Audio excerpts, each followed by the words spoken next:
J'étais sur Facebook, je suis tombé sur un article, puis je suis tombé sur une recherche du professeur Jem Bendell sur les changements climatiques. J'ai lu les 36 pages de cette recherche et je suis sorti de cette lecture-là changé. C'est frustrant parce qu'aujourd'hui, les faits scientifiques nous disent qu'il est probablement trop tard pour la lutte pour l'environnement. Laissez-moi commencer par le début. La NASA enregistre à chaque année la température moyenne sur Terre. Et depuis 2001, 17 des 18 années les plus chaudes jamais enregistrées ont eu lieu. Et au début de 2018, en Arctique, on enregistre une température qui est 20 degrés plus élevée que la moyenne pour cette date-là. C'est pas compliqué, le 2/3 de la couverture de glace en Arctique a disparu et continue de disparaître un petit peu à chaque année. Pourquoi l'Arctique sans glace, c'est dangereux? Plusieurs raisons. Parce que la glace, ça reflète le soleil, et donc s'il n'y a pas de glace, le soleil il rentre directement dans le sol et il réchauffe la planète. Parce que quand la glace fond, elle libère des gaz comme le méthane qui contribuent à augmenter l'effet de serre et le réchauffement climatique. Et parce que ça fait augmenter le niveau des océans, et ça c'est très dangereux. Au Groenland, en 14 ans, c'est jusqu'à 4 mètres de glace qui ont fondu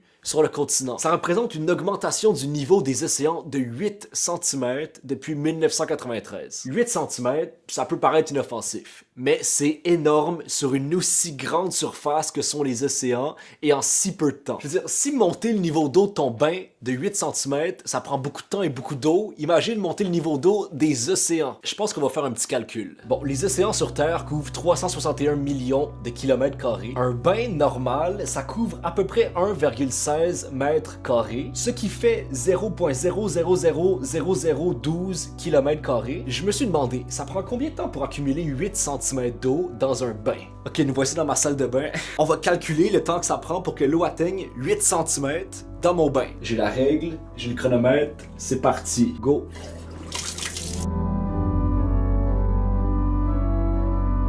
Et voilà, exactement 8 cm après 2 minutes 39. Ok, à ce rythme-là, si le robinet coule à plein débit, ça prendrait 4 224 295 481 978,85 minutes pour faire augmenter de 8 cm les océans avec mon robinet. Ça, c'est 8 millions d'années. Admettons qu'on arrondisse mes abonnés sur YouTube, donc 50 000 personnes. S'il y a 50 000 personnes qui ouvrent leur robinet à plein débit en même temps, ça prendrait 160 ans pour faire augmenter le niveau des océans de 8 cm. Donc même avec tous mes abonnés YouTube, on serait pas assez nombreux pour égaler le niveau de la fonte des glaces. En fait, pour égaler la fonte des glaces depuis 1993, il faudrait qu'on soit 310 000 personnes qui activent tous en même temps leur robinet à plein débit, et ça pendant 26 ans. Bref, c'est monumental ce qui se passe dans nos océans. La montée du niveau des océans continue, probablement de manière exponentielle et non pas linéaire, et ça met en péril des millions, voire des milliards de vies humaines qui habitent en région côtière. Ensuite, les champs sont 1 à 2% moins fertiles à chaque décennie dans le monde depuis 100 ans. Juste ça coûte des milliards de dollars à chaque année en ajustement. La moitié des récifs de corail sont morts depuis 30 ans. Les océans ont absorbé 50% plus de dioxyde de carbone dans la dernière décennie que dans la décennie d'avant. Et donc, ça accélère grandement le niveau d'acidité des océans. Un taux d'acidité plus élevé dans les océans fait en sorte que les poissons vont moins se reproduire. On prévoit que les industries de pêche vont perdre jusqu'à 50% de leur productivité dans les prochaines années. Et ça représente aussi un danger pour la nutrition humaine qui provient de la mer, qui pourrait contenir des virus et des bactéries à cause de l'acidité. On prévoit une augmentation significative du nombre d'orages et de tempêtes. Il y aura inévitablement un déclin de l'agriculture plus traditionnelle. Près de la moitié des animaux et des plantes qui vivent dans des endroits à haute biodiversité sont en danger d'extinction aujourd'hui. La Banque mondiale a annoncé en 2018 que les pays doivent se préparer à des migrations interne de plus de 100 millions de personnes à cause des changements climatiques. Les scientifiques décrivent notre époque comme la 6e extinction de masse de toute l'histoire de la planète Terre. Et la cause, c'est pas une météorite, c'est pas une cause externe, la cause, c'est nous. Le consensus politique et scientifique en ce moment, c'est que si la Terre se réchauffe de 2 degrés, il va y avoir une catastrophe globale. On parle ici de famine extrême, de migration forcée, d'inondations, de tempêtes, de maladies et de guerres. Le groupe d'experts intergouvernemental sur l'évolution du climat s'accorde pour dire qu'en brûlant 270 tonnes de carbone, on serait certain de dépasser les 2 degrés d'augmentation des températures. En ce moment, on brûle environ 11 milliards de tonnes de carbone par année. Donc en théorie, on en aurait pour une vingtaine vingtaine d'années avant d'arriver à ce réchauffement de 2 degrés. On pourrait se dire, ah ben on a le temps d'évoluer, on a le temps de changer les technologies, on a le temps de se rendre là et de trouver des solutions. Sauf qu'on brûle un peu plus de carbone à chaque année, malgré les efforts, malgré les accords sur le climat. La réalité, c'est qu'il est probablement déjà trop tard, selon beaucoup de scientifiques. Selon une partie de la communauté scientifique, le carbone déjà brûlé dans l'atmosphère serait suffisant pour faire augmenter les températures sur Terre de plus de 5 degrés. Dans ce cas-là, on n'a même pas à se soucier d'un budget carbone parce qu'on l'aurait déjà dépassé.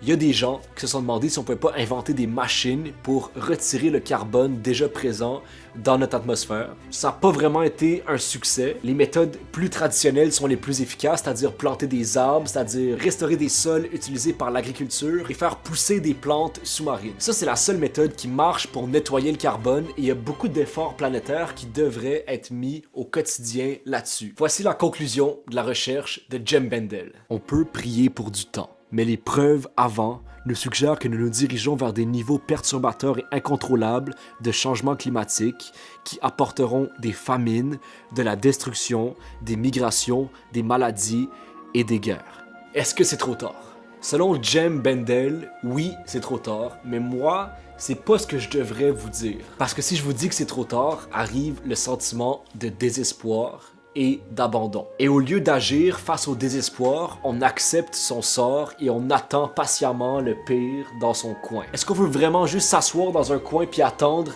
parce que de toute façon c'est trop tard? Bon, la réponse est non. Il faut accepter le désespoir. Regarde, ensemble, on va abandonner l'espoir. On abandonne l'espoir de conserver notre monde comme il est en ce moment. Comme ça, on va libérer de l'espace pour des espoirs alternatifs. Des espoirs de nouveaux mondes. Des espoirs de nouvelles façon de vivre.